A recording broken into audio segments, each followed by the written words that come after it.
ਹੁਣ ਇੱਕ ਰਿਪੋਰਟ ਆਈ ਹੈ ਜਿਹੜੀ ਕਿ ਦੇਸ਼ ਭਰ ਦੇ ਵਿੱਚ ਜਿਹੜੀਆਂ ਫੌਜੀ ਵਿਧਵਾਵਾਂ ਬੀਬੀਆਂ ਨੇ ਇਹਨਾਂ ਦੇ ਮਾਮਲਿਆਂ ਦੇ ਵਿੱਚ ਸਭ ਤੋਂ ਵੱਧ ਸਾਡੀਆਂ ਬੀਬੀਆਂ ਰਹਿੰਦੀਆਂ ਪੰਜਾਬ ਦੇ ਵਿੱਚ। ਸਾਡੇ ਵਿੱਚ 74,253 ਇਹਨਾਂ ਦੀ ਗਿਣਤੀ ਆ।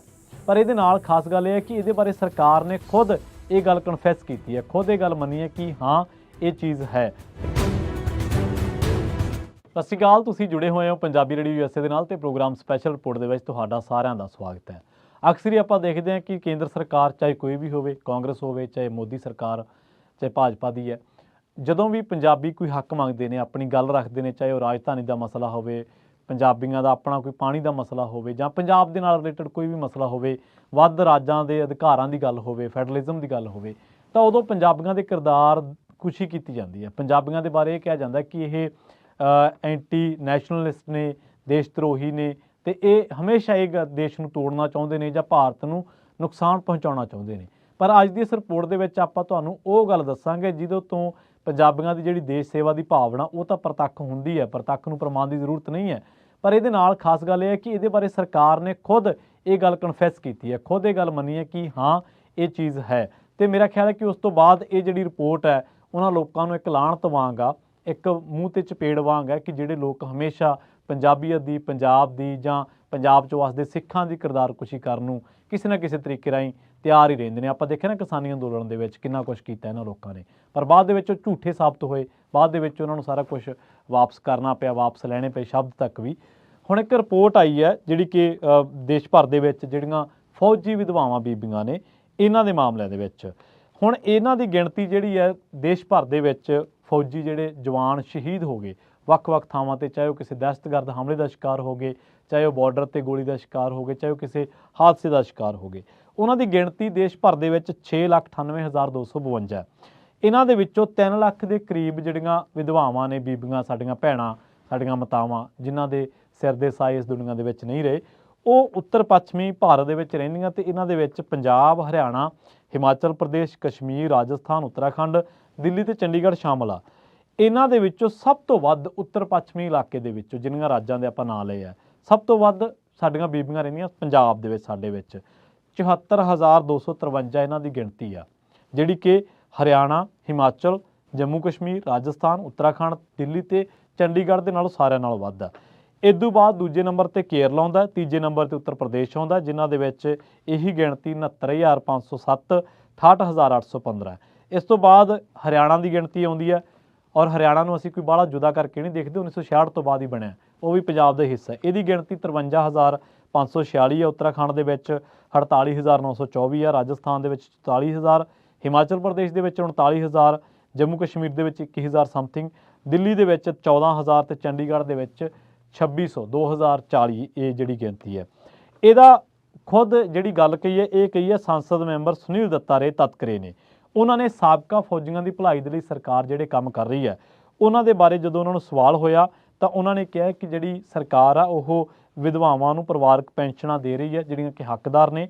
ਇੱਕ ਰੈਕ ਇੱਕ ਪੈਨਸ਼ਨ ਦੇ ਤਹਿਤ ਹਰੇਕ 5 ਸਾਲਾਂ ਬਾਅਦ ਸੋਧ ਹੋਣੀ ਚਾਹੀਦੀ ਹੈ। ਤੇ ਇਸ ਤੋਂ ਬਾਅਦ ਕੇਂਦਰੀ ਰੱਖਿਆ ਰਾਜ ਮੰਤਰੀ ਨੇ ਅਜੇ ਭੱਟ, ਉਹਨਾਂ ਨੇ ਲੋਕ ਸਭਾ ਦੇ ਵਿੱਚ ਜਾਣਕਾਰੀ ਦਿੱਤੀ ਹੈ ਕਿ ਪਰਿਵਾਰਕ ਪੈਨਸ਼ਨ ਨੂੰ ਮਹਿੰਗਾਈ ਰਾਹਤ ਭੱਤੇ ਦੇ ਨਾਲ ਜੋੜਿਆ ਗਿਆ, ਜਿਸ ਦੇ ਵਿੱਚ ਹਰ 6 ਮਹੀਨਿਆਂ ਬਾਅਦ ਸੋਧ ਕੀਤੀ ਜਾਂਦੀ ਹੈ। ਤਾਂ ਉਹ ਗੱਲ ਹੈ ਜਿਹੜੀ ਸਰਕਾਰ ਆਪਣੇ ਪਾਸਿਓਂ ਰੱਖ ਰਹੀ ਹੈ ਜਾਂ ਆਪਣੇ ਦਮ ਤੇ ਰੱਖ ਰਹੀ ਹੈ ਜਾਂ ਦਾਅਵਾ ਕਰ ਰਹੀ ਹੈ ਕਿ ਅਸੀਂ ਆਹ ਸਕੀਮਾਂ ਦੇ ਵਿੱਚ, ਚਾਹੇ ਉਹ ਸਕੀਮ ਹੋਵੇ ਪਰਿਵਾਰਕ ਪੈਨਸ਼ਨ ਦੇ ਮਾਮਲੇ ਦੀ, ਚਾਹੇ ਉਹ ਇੱਕ ਰੈਂਕ ਇੱਕ ਪੈਨਸ਼ਨ ਦੇ ਤਹਿਤ ਜੋ ਵੀ ਸਰਕਾਰ ਦੇ ਰਹੀ ਹੈ ਇਸ ਟਾਈਮ ਉਹ ਹੋਵੇ। ਹੁਣ ਇਹ ਸਪਸ਼ਟ ਵੀ ਕੀਤਾ ਸਰਕਾਰ ਨੇ ਕਿ ਇਹ ਜਿਹੜੀਆਂ ਵਿਧਵਾਵਾਂ ਨੇ ਉਹਨਾਂ ਫੌਜੀਆਂ ਦੀਆਂ ਨਹੀਂ ਜਿਹੜੇ ਜੰਗ ਦੇ ਦੌਰਾਨ ਸ਼ਹੀਦ ਹੋਏ ਜਾਂ ਦਹਿਸ਼ਤਗਰਦਾਂ ਦੇ ਨਾਲ ਮੁਕਾਬਲੇ ਦੌਰਾਨ ਸ਼ਹੀਦ ਹੋਏ। ਇਹ ਅੰਕੜਾ ਦੇਸ਼ ਭਰ ਦੇ ਫੌਜੀਆਂ ਦੀਆਂ ਵਿਧਵਾਵਾਂ ਦਾ ਜਿਨ੍ਹਾਂ ਦੀ ਮੌਤ ਕਿਸੇ ਵੀ ਕਾਰਨ ਕਰਕੇ ਹੋਈ ਹੈ। ਰੱਖਿਆ ਮੰਤਰਾਲੇ ਨੇ ਕਿਹਾ ਕਿ ਹਰਿਆਣਾ ਦੇਸ਼ ਭਰ ਦੇ ਵਿੱਚੋਂ 6ਵੇਂ ਸਥਾਨ ਤੇ ਹੈ ਤੇ ਇਸ ਸੂਬੇ ਦੇ ਵਿੱਚ ਵਿਧਵਾਵਾਂ ਦੀ ਗਿਣਤੀ 53,546 ਹੈ। ਤੇ ਇਸੇ ਤਰ੍ਹਾਂ ਜੇ ਆਪਾਂ ਪੰਜਾਬ ਦੀ ਗੱਲ ਕਰੀਏ ਤਾਂ ਪੰਜਾਬ ਦੇ ਵਿੱਚ ਸਭ ਤੋਂ ਵੱਧ, ਦੇਸ਼ ਭਰ ਦੇ ਵਿੱਚ ਸਭ ਤੋਂ ਵੱਧ 74,253 ਹੈ। ਹੁਣ ਪਿਛਲੇ ਦਿਨਾਂ ਦੇ ਵਿੱਚ ਆਪਾਂ ਵੱਖ-ਵੱਖ ਰਿਪੋਰਟਾਂ ਦੇ ਵਿੱਚ ਇਸ ਗੱਲ ਦਾ ਜ਼ਿਕਰ ਕੀਤਾ ਸੀਗਾ ਕਿ ਜਦੋਂ ਨਸ਼ਾ ਤਸਕਰੀ ਦੇ ਮਾਮਲੇ ਸਾਹਮਣੇ ਆਉਂਦੇ ਆ ਤਾਂ ਉਦੋਂ ਵੀ ਪੰਜਾਬ ਨੰਬਰ 1 ਹੈ। NDPS ਦੇ ਮਾਮਲਿਆਂ ਦੇ ਵਿੱਚ ਵੀ ਪੰਜਾਬ ਪਹਿਲੇ ਨੰਬਰ ਤੇ ਹੈ। National crime record bureau NCRB ਦੇ ਜਿੰਨੇ ਵੀ ਅੰਕੜੇ ਆਏ ਨੇ ਵੱਖ-ਵੱਖ ਰਿਪੋਰਟਾਂ ਦੇ ਵਿੱਚ, ਇੱਥੋਂ ਤੱਕ ਇਹ ਵੀ ਕਿਹਾ ਗਿਆ ਕਿ ਜਿਹੜੀਆਂ ਓਵਰਡੋਜ਼ ਦੇ ਨਾਲ ਮੌਤਾਂ ਹੋਈਆਂ ਨੇ ਨਸ਼ਿਆਂ ਦੇ ਮਾਮਲੇ ਦੇ ਵਿੱਚ, ਉਹ ਵੀ ਸਭ ਤੋਂ ਵੱਧ ਦੇਸ਼ ਭਰ ਦੇ ਵਿੱਚੋਂ ਪੰਜਾਬ ਦੇ ਵਿੱਚ ਹੈ। ਹੁਣ ਇੱਕ ਪਾਸੇ ਅਸੀਂ ਪੰਜਾਬੀ ਇਹਨਾਂ ਸਾਰੇ ਵਰਤਾਰਿਆਂ ਦੇ ਵਿੱਚ ਵਿਕਟਮ ਆ, ਇਹਨਾਂ ਸਾਰੇ ਵਰਤਾਰਿਆਂ ਦੇ ਵਿੱਚ ਪੀੜਤ ਆ। ਅਸੀਂ ਸਰਹੱਦੀ ਸੂਬਾ, ਸਾਡੀ 500 ਤੋਂ ਉੱਤੇ ਕਿਲੋਮੀਟਰ ਦੀ ਜਿਹੜੀ ਸਰਹੱਦ ਆ, 560 ਕਿਲੋਮੀਟਰ ਦੀ ਸਰਹੱਦ ਆ ਪਾਕਿਸਤਾਨ ਦੇ ਨਾਲ। ਇਸ ਸਰਹੱਦ ਦੇ ਵਿੱਚ ਸਾਡਾ ਹਜ਼ਾਰਾਂ ਏਕੜ ਪੈਲੀ ਜਿਹੜੀ ਬੜੀ ਉਪਜਾਊ ਹੈ, ਜ਼ਰਖੇਜ਼ ਹੈ, ਉਹ ਰੁਕੀ ਹੋਈ ਹੈ। ਔਰ ਸਭ ਤੋਂ ਵੱਡੀ ਗੱਲ ਕਿ ਅਸੀਂ ਇਸ ਵਿਪਤਾ ਦੇ ਸ਼ਿਕਾਰ ਹਾਂ ਕਿ ਇਸ ਸਰਹੱਦ ਦੇ ਰਾਹੀਂ ਜਾਂ ਇਸ ਇਲਾਕੇ ਦੇ ਵਿੱਚੋਂ ਜਿੰਨੀ ਨਸ਼ੇ ਦੀ ਤਸਕਰੀ ਹੁੰਦੀ ਹੈ ਉਹਦੇ ਨਾਲ ਅਸੀਂ ਵਿਕਟਮ ਵੀ ਹਾਂ, ਅਸੀਂ ਪੀੜਤ ਵੀ ਹਾਂ, ਕਿਉਂਕਿ ਓਵਰਡੋਜ਼ ਹੋ ਰਹੀ ਹੈ। ਅਸੀਂ ਤਸਕਰੀ ਦੇ ਮਾਮਲੇ ਦੇ ਵਿੱਚ ਵੀ ਪਹਿਲੇ ਨੰਬਰ ਤੇ ਹਾਂ। ਸੋ ਕਿਤੇ ਨਾ ਕਿਤੇ ਪੰਜਾਬੀਅਤ ਦੇ ਕਿਰਦਾਰ ਕੁਸ਼ੀ ਦੇ ਵਿੱਚ, ਜੋ ਪੰਜਾਬੀਅਤ ਦਾ ਇੱਕ ਕਿਰਦਾਰ ਆ, ਉਹਨੂੰ ਭੰਡਣ ਦੇ ਮਾਮਲੇ ਦੇ ਵਿੱਚ ਅਜਿਹੀਆਂ ਚੀਜ਼ਾਂ ਵੀ ਸਾਡਾ ਬਹੁਤ ਜ਼ਿਆਦਾ ਨੁਕਸਾਨ ਕਰ ਜਾਂਦੀਆਂ।